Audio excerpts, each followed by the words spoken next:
Welcome to Perspectives with Mzu. My guest tonight is Isaah Mhlanga, and this is a conversation on writing.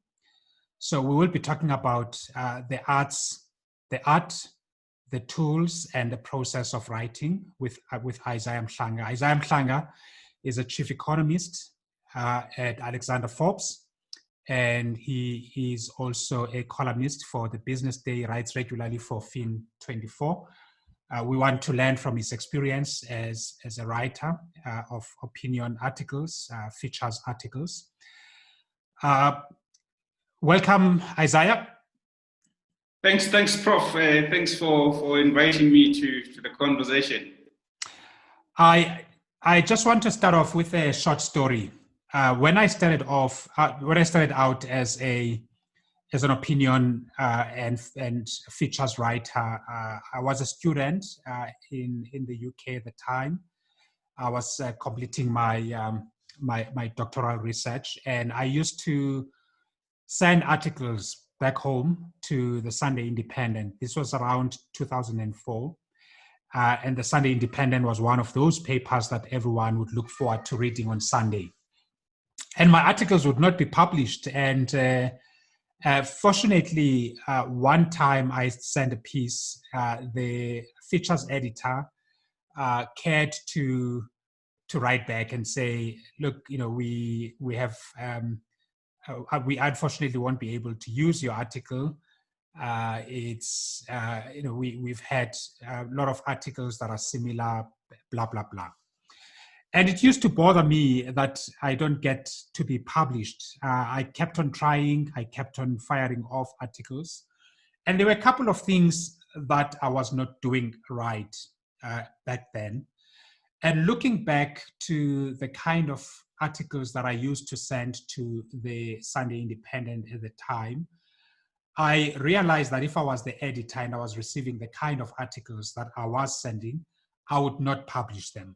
So we'll talk about this, it's part of how those who aspire to write articles for newspapers need to position their articles, what is important in an article. But perhaps to start off, tell us your own journey as a writer. What got you off started in writing opinion articles?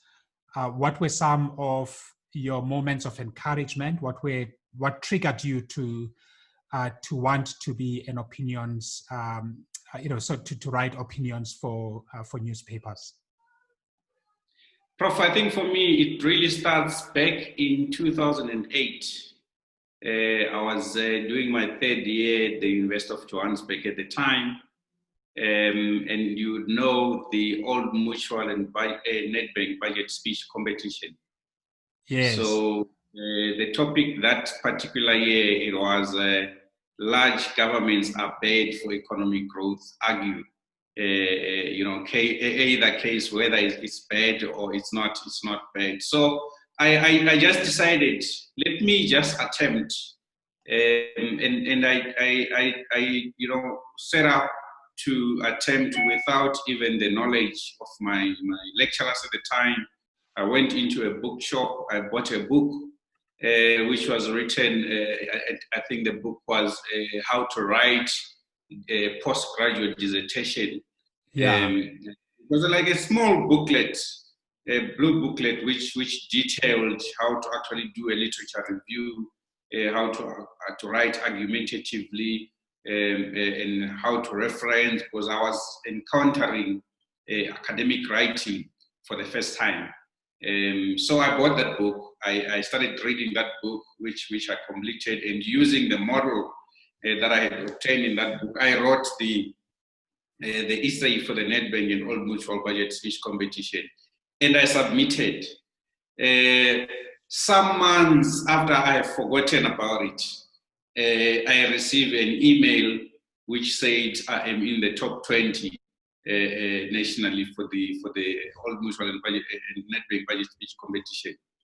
And ultimately, to cut the story short, I eventually made it to the top 10. which entitled me to be flown to Cape Town to attend the budget speech. And then the top 3 winners were announced on the night of the budget speech. And fortunately, I ended up making it to the third top 3 nationally, and I won some money in it. Wow. So at that point in time, that's when I really started to take writing quite seriously. Normally, I'm not a talkative person, so I express myself through how I write more than how I speak. So from that moment onwards, I would write quite a lot.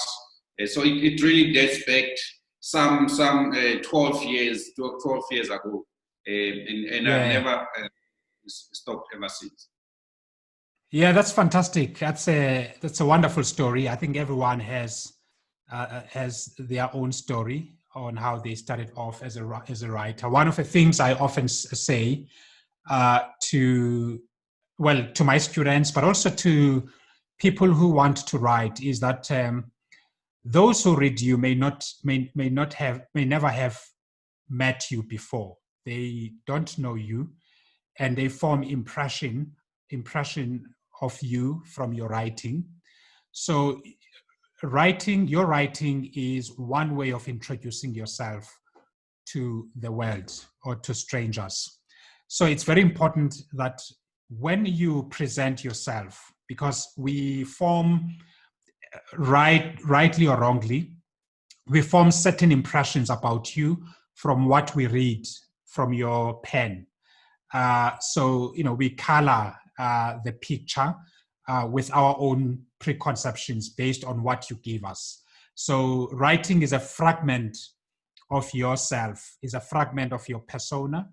It's a fragment of your worldview. So that becomes important for a writer who sets out to write. What would you say distinguishes you as a writer?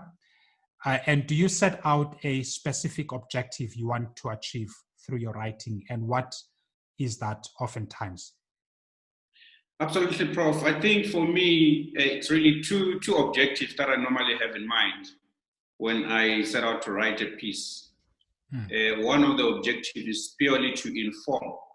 I read within the economic space a lot of things. I do a lot of analysis, which I believe I'll pick up some trends that I think are worth sharing with other people in terms of just informing them how things work and what it would mean for them in very basic terms. And the second objective would really to persuade people to my worldview, so that the decisions they make, largely perhaps it's policymakers or even the general public, in terms of how they think about the decisions that are made by policymakers. I would write a piece of essay to try and persuade them towards a particular viewpoint. And normally, I would do a lot of analysis before I write. But how I normally write is I want to use as little numbers as possible. The objective there being I want even less technical people to be able to understand what I'm writing about. Because ultimately, these are the people that I seek to persuade in terms of either informing or to shift their understanding of a particular subject matter.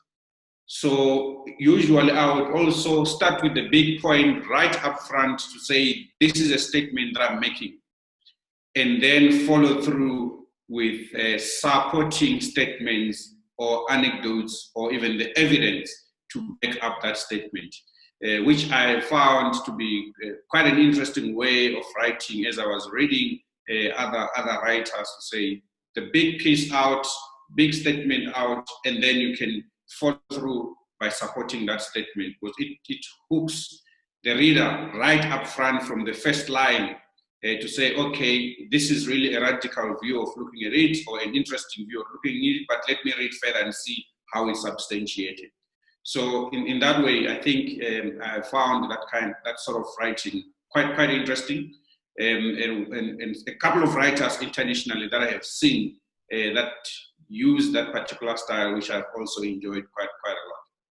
That's awesome. I mean, it's clear that you have objectives, and these are to inform. You want to inform your readers because you are the bearer of knowledge, of certain knowledge, of views or ideas, and you want to communicate these. You also want to persuade them, and in order for you to achieve that is to be accessible. They must be able to relate to your work. So you want your work to be relatable.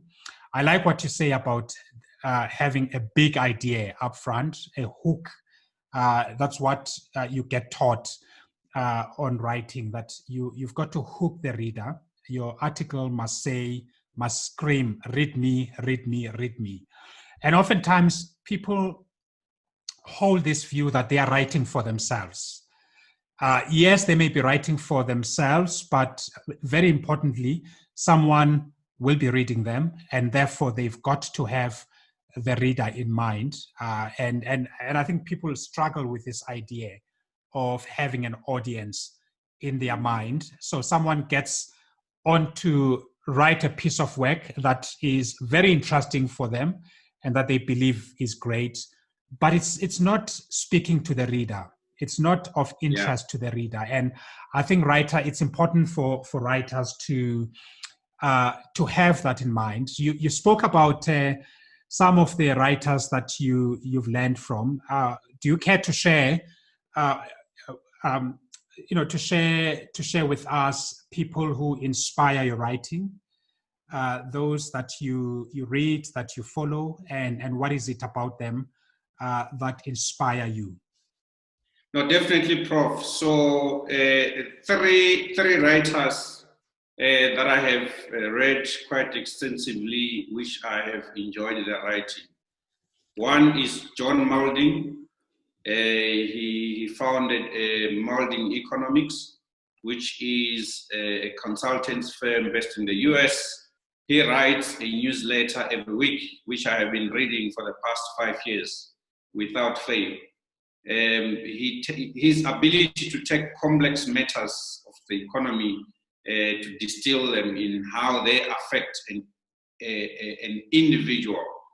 That for me was very, very interesting, because he writes for the ordinary man on the street, but there is a lot of technical detail behind. But when he writes, it's so simple, such that it's easy to understand.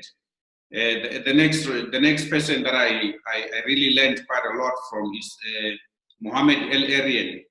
You would know he's the Chief Economic Advisor to Allianz, former CEO of PIMCO, an avid asset manager. But I think for me, his character is more than just writing. It's the way he expresses concepts. He finds interesting ways to express simple concepts such that you can actually visualize what he is writing about. And that for me is quite important, the ability to visualize or to imagine what a person would think or even try to see in their mind as you are writing. It makes your piece of writing quite interesting. So the technical aspects of it quite important, but the way he expressed concept to enable visualization, for me, that is also important. And the third person will be Paul Krugman. I think the way he writes, especially if we were to refute a particular argument, it's quite forceful and straightforward. I have found his writing to be also quite interesting. But in any case, he is a Nobel Prize winner, so we would expect that of such stature. So yeah, these are really, if I'm looking within the economic space, these are really great writers globally. But earlier on, I think I was still in high school, a writer, Bessie Head, the writer of the novel Maru. I think I enjoyed that novel quite a lot in just having the ability to describe a situation from where it starts until where it ends, in a way that is enjoyable to read.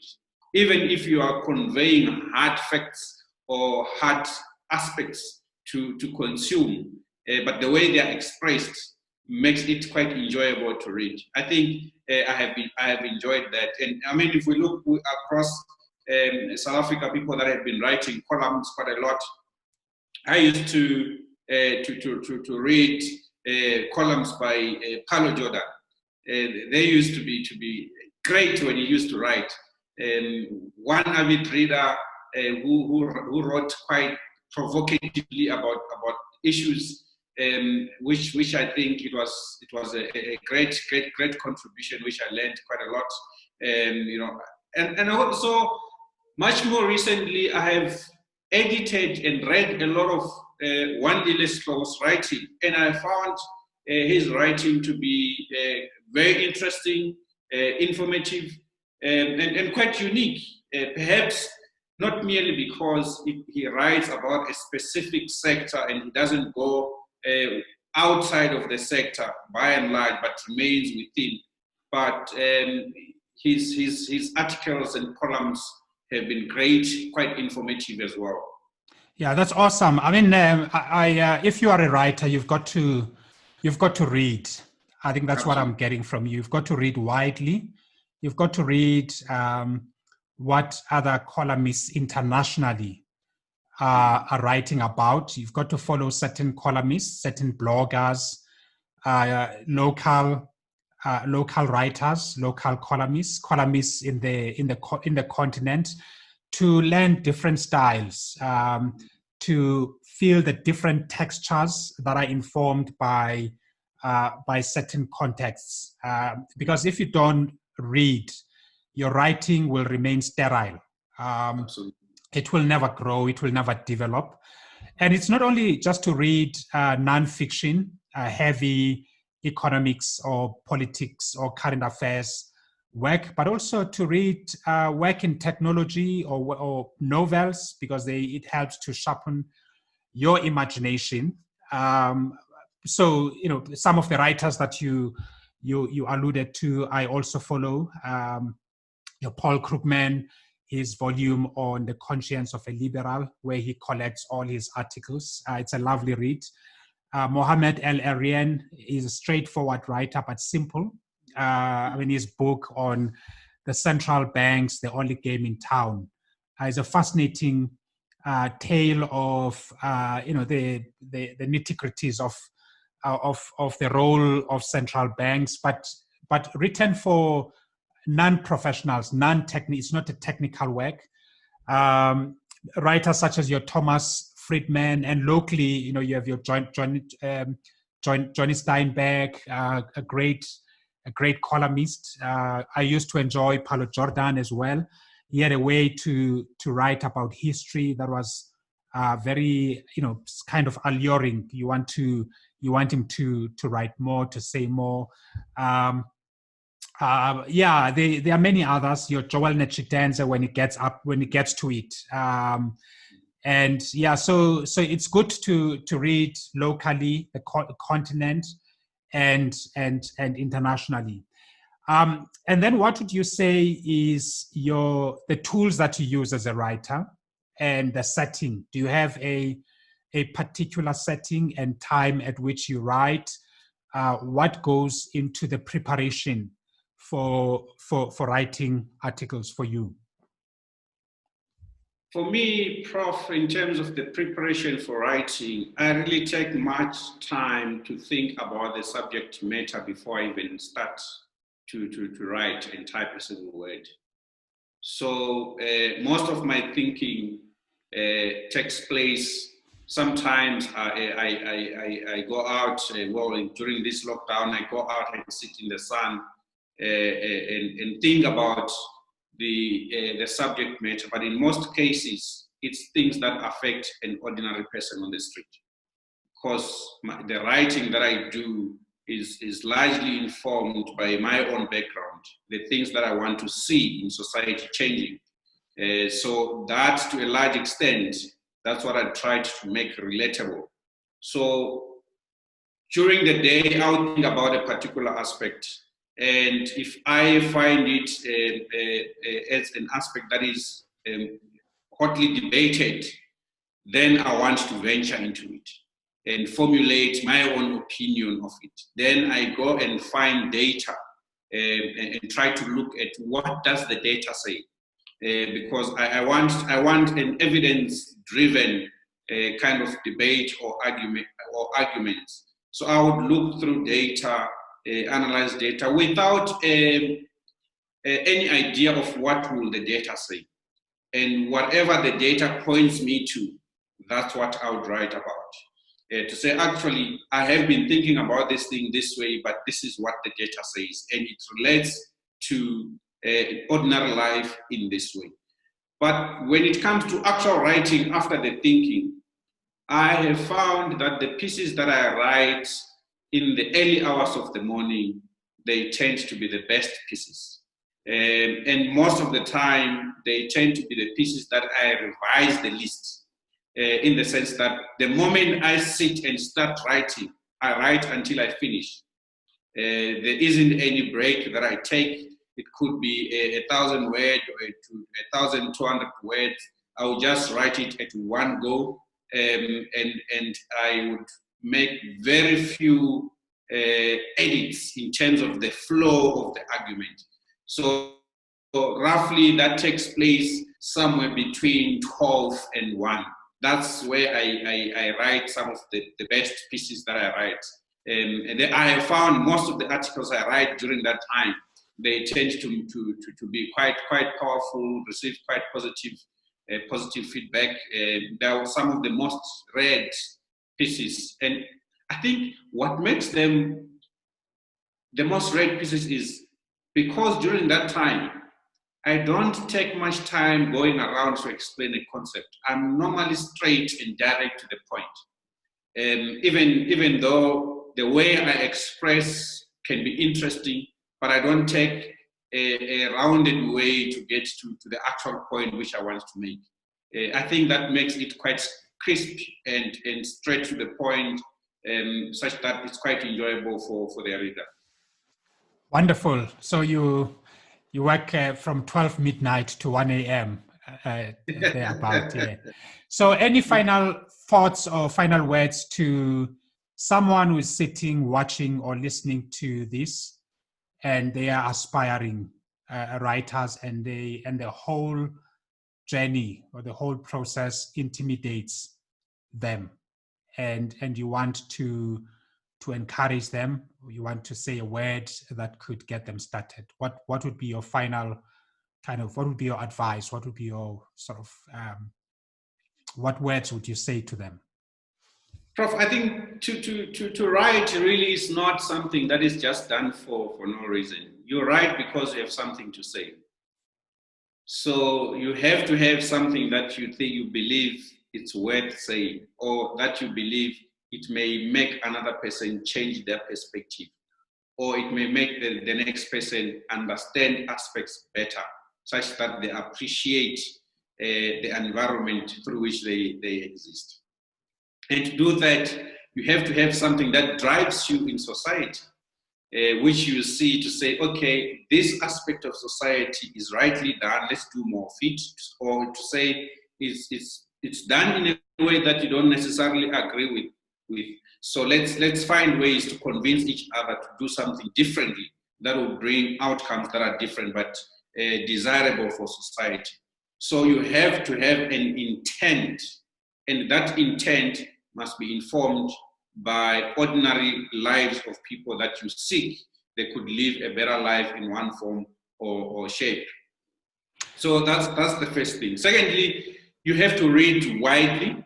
As you mentioned earlier, Prof, you have to understand who is writing what out there in relation to the things that you care about, so that you locate your space in terms of you are pushing a particular view. Because there is no point to write exactly what Prof would have written about yesterday. Because the argument, if it's the same, it doesn't add any new dimension to the debate.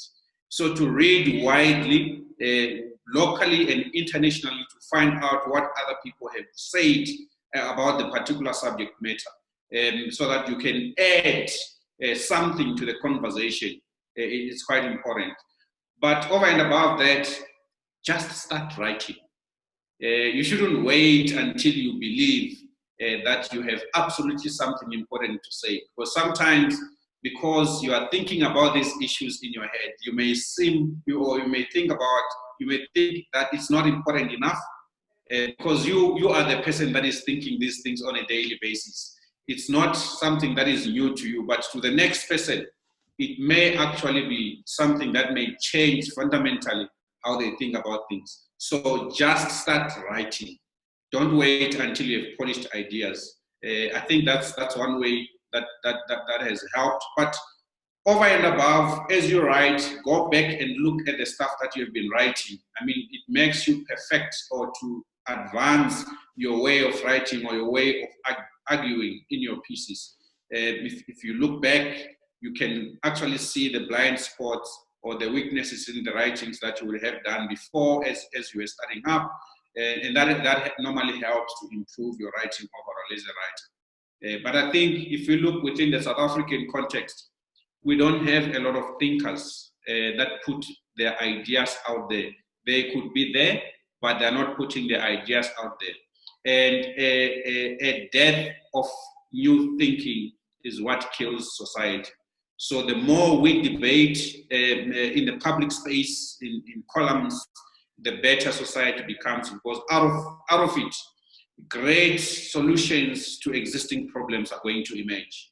Which is really what advances society going forward. That's the best place for us to end our conversation.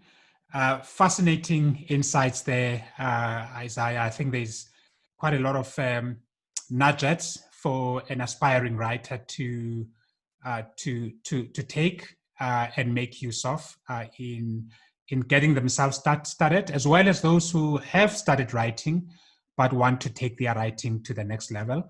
We'll continue to have these conversations. Thank you so much for your time, and look forward to chatting to you again. Thanks a lot, Prof.